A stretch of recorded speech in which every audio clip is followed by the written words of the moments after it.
Welcome, everybody. Is that volume okay, or is it too loud? Good? Okay, thank you. Welcome and making the time for our 30-minute Rubrik cyber resilient and cyber recovery exercise and demonstration and a presentation. My name is Jürgen Kaus. I'm the security consultant for Eastern Europe and Austria. And I want to talk about a zero-day attack today and how Rubrik can help you to recover very quickly and way faster. Some of our experts say 100 times faster than with a normal backup solution.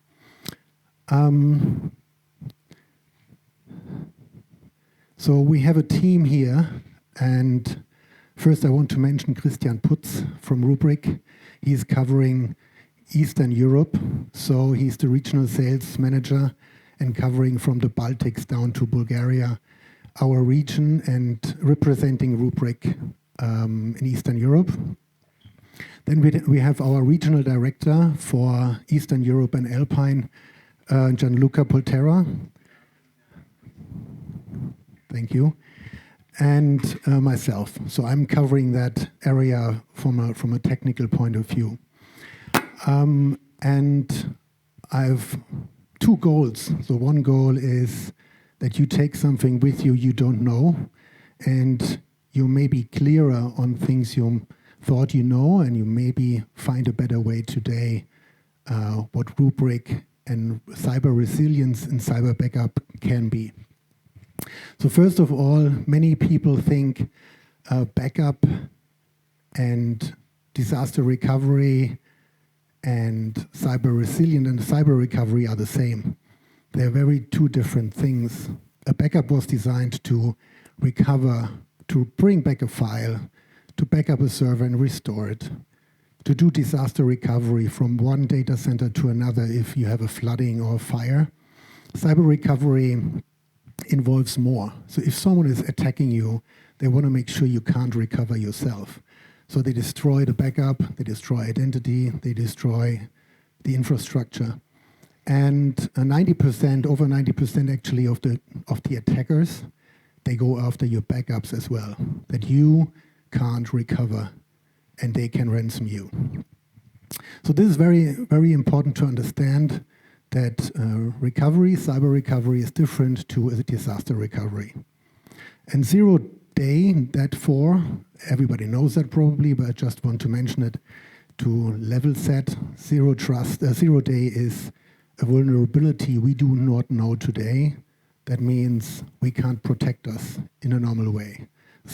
That means there's no IOC created from CrowdStrike or from Mandiant, so we can't scan for it. So if we discover a 0 day, we should be lucky that we discover it. Most of the time, a 0 day hits a couple of customers before the IOC is created and other customers can be protected.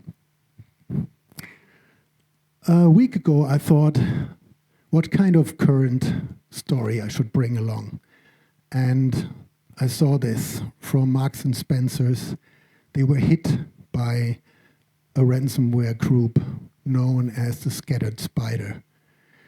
What happened? So in February, they've stolen the NTDS file, which is basically the core database of an Active Directory. So they had now basically the entire estate. They had the keys to the kingdom. And until April, they basically moved lateral and looked around. And on 24th of April, they encrypted VM on a hypervisor level. Hypervisor level are usually not protected by or scanned by endpoint detection. Network detection is nice, but usually it doesn't really work if an attacker is around. That means Marks and Spencer had to stop billing. They had to stop e-commerce. They had to stop many activities. They had to stop ordering. Their vendor management system didn't work anymore, so they couldn't refill the shelves. They were empty. They're doing 3.5 million euros loss every day until today. And when they're going to recover, we don't know. And I will elaborate a little bit on that example later on, how we would help in such a case. And I thought I'd come with one story, that a couple of days later, Corp was hit by the same ransomware group. And what we know, both attacks were developed by social engineering. That means SIM card swapping and MFA fatigue were involved. That means this has nothing to do with a firewall. This has nothing to do with security systems.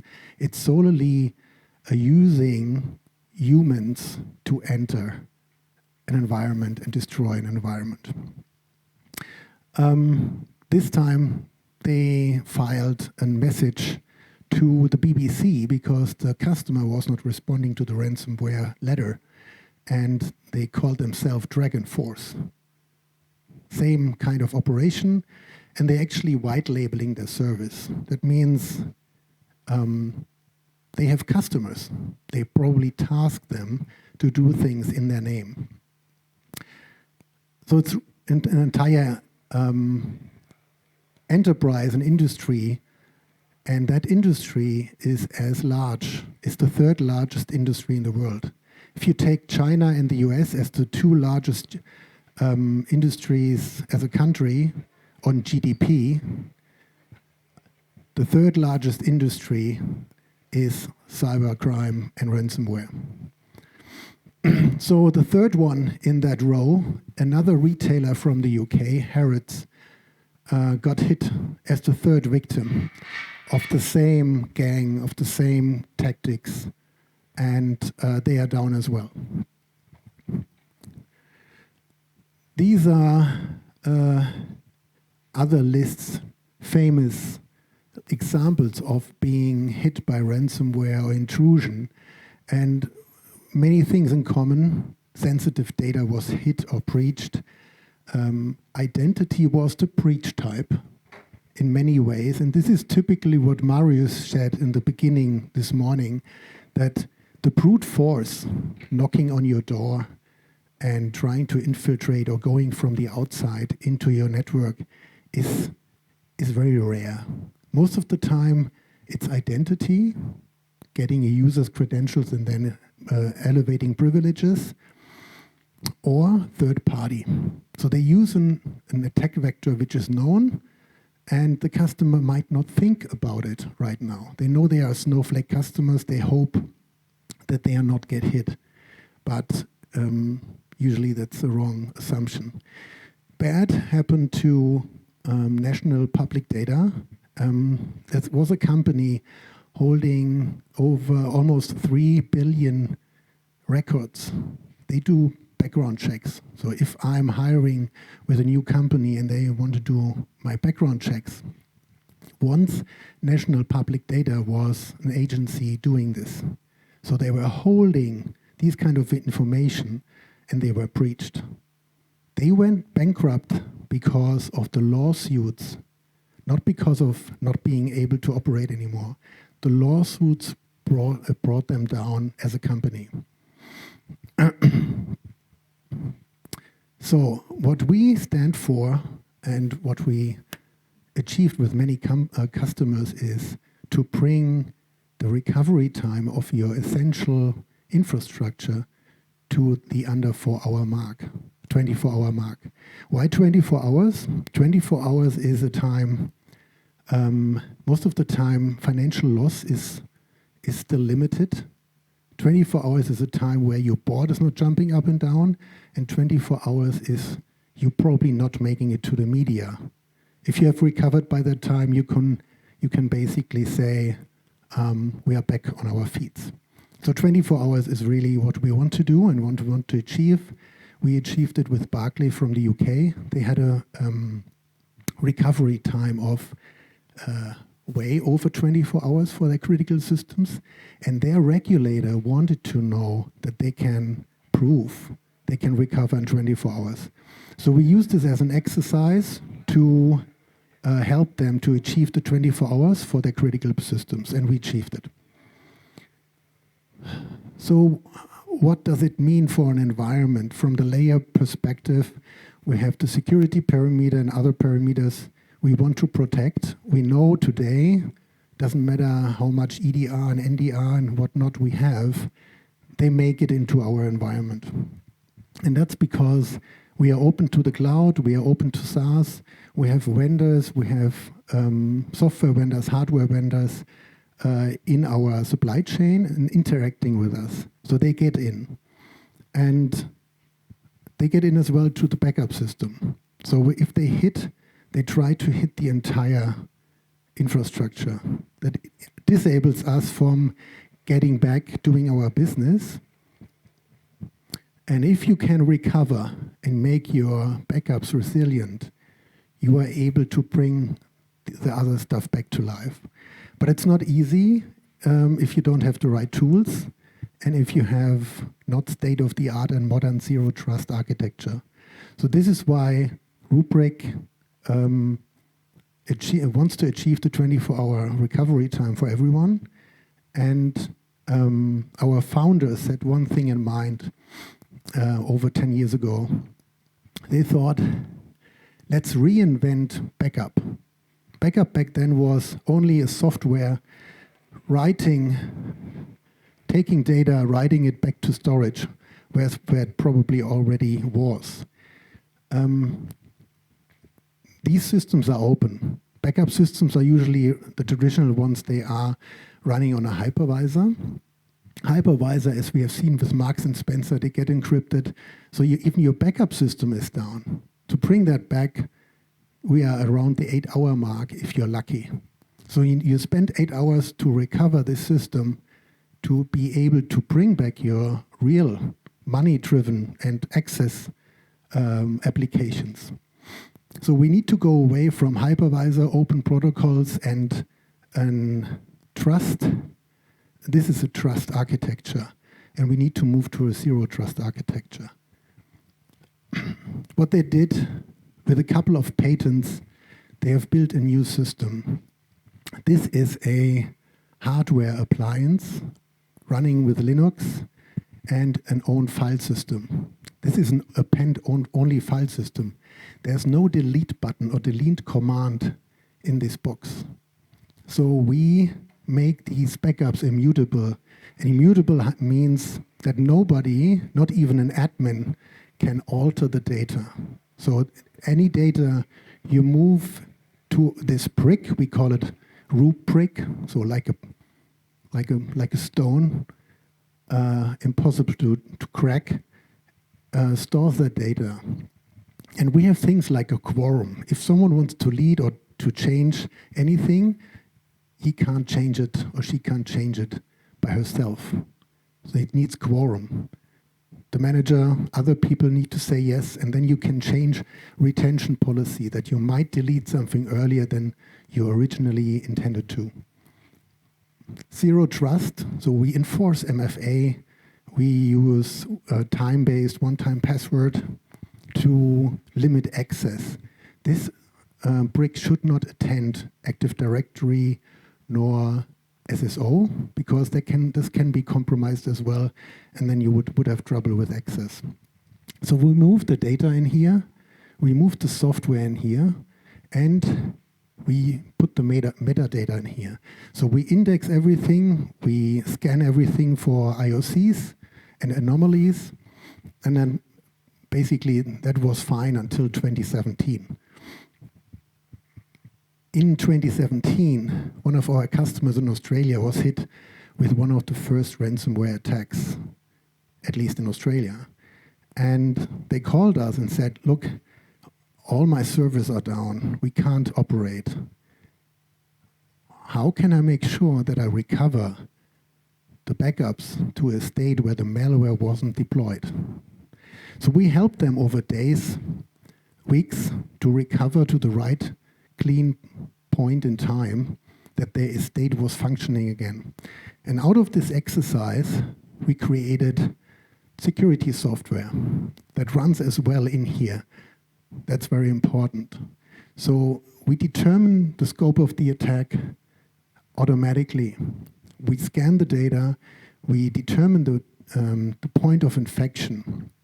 It means we tell you need to go back 1 day, 5 days. I know that's not enough, and this is why we quarantine. So if you have a server, and the server has 10 files infected, we leave these 10 files away when we recover the backup. Then you can task your admins or your DBAs to get this application back running, and you have at least your systems back. What we do as well, now coming up with NIS and DORA, we make sure that you are aware if data has been deleted or compromised, that you know whether there was sensitive data involved or not. So we make sure you know where sensitive data is and who has access to, and whether it was part of the exfiltration. Very important after you know all this is to restore from backup. So we automated a process to enable you to test in peacetime the recovery of an entire landscape. Once you have executed this at peacetime over and over again, your team becomes confident that they can do it in a cyber attack as well.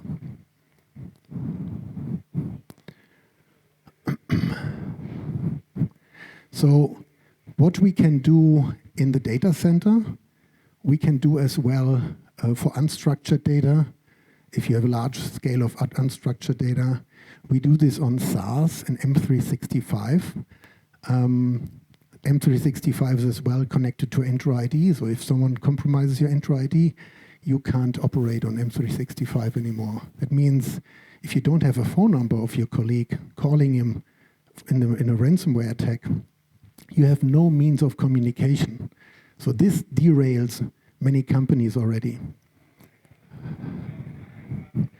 And we heard as well from the SaaS world, Marius said this morning, that on GitHub you have already software or plans to build software which has already ransomware within. So we scan as well GitHub, we scan other things, Salesforce, and we support the hyperscalers, AWS, Google, GCP, Oracle, OCI, and Azure for sure. And this is all conducted in one console.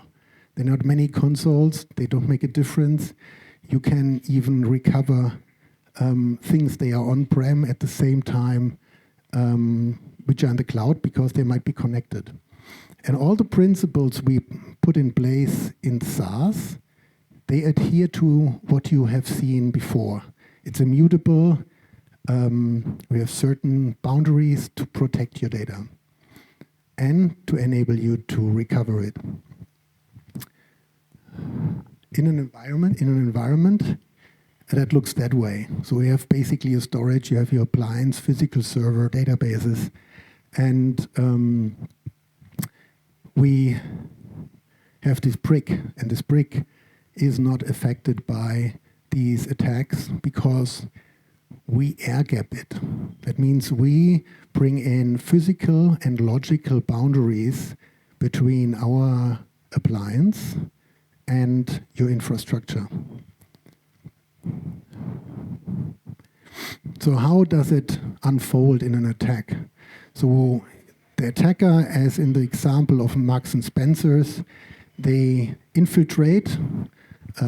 Last year, I think people talked about months until between first entering the environment and then hitting the customer and the victim.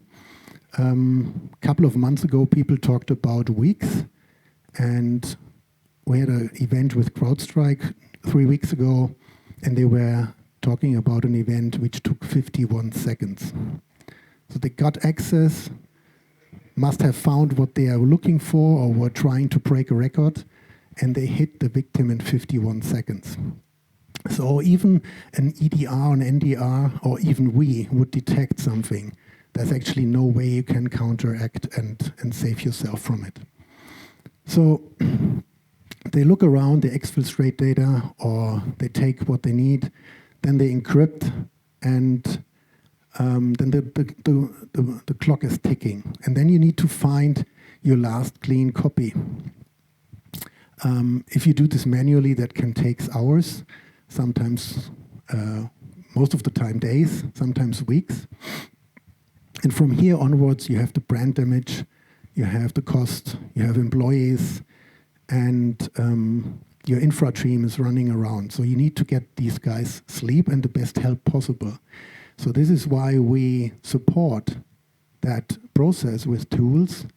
And even though it's bypassed, we use IOCs as well to scan the data. Sometimes we find it, sometimes hopefully CrowdStrike does. But we'd help you as well to determine what has been stolen or what has been might have been touched.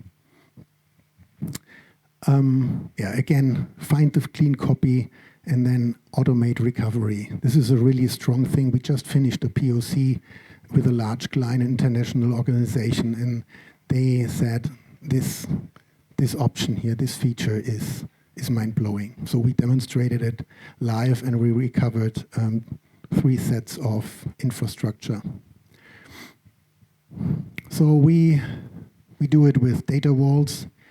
We do encryption detection. That's an anomaly. So if a backup always grows and then it gets deleted, we flag it. If the deduplication rate is always 10% and all of a sudden it's none, that points out an encryption attack.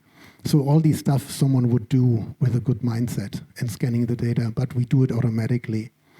Sensitive data recovery and labeling, that becomes more prominent with DORA and NIS2, and even your SaaS applications need it. So M365 and other things, they need it because there's high potential of oversharing confidential information. This is actually the thing which helps you in 0 day. So imagine CrowdStrike, NDR, and Rubrik failed to identify a threat. And now we found 50 VMs encrypted, or 100 or 500. Once the forensic guys can create a hash or a pattern to detect this type of malware, we can actually research our data. So we can type in this hash, we can create a rule, and go over the entire data in the backup again and again, and then find it. And then we find, even though for 0 day, we find the malware, and we know whether we need to go 1 day or 3 days back to get a clean copy. Again, cyber recovery automation is key. So now I actually added this slide in probably 45 minutes ago. That was created by one of our technical guys, and that's the Marks and Spencer attack. So this is what's going on right now, right? So things are down. We have mass encryption, production servers down, and this is basically maybe their outcome. We will know in a couple of days or weeks. And this is how it would unfold if they would have used Rubrik, or a similar case would use Rubrik. So we couldn't, 0 day, we couldn't detect this one. But here we basically have still a clear infrastructure for backup. And from that point in time, we can orderly recover, whether it will take 24 hours or 48 hours, but we know that before. It's very, very different to, I don't know how long it takes. And most of the people we talk to today, they don't know how much time it takes to recover.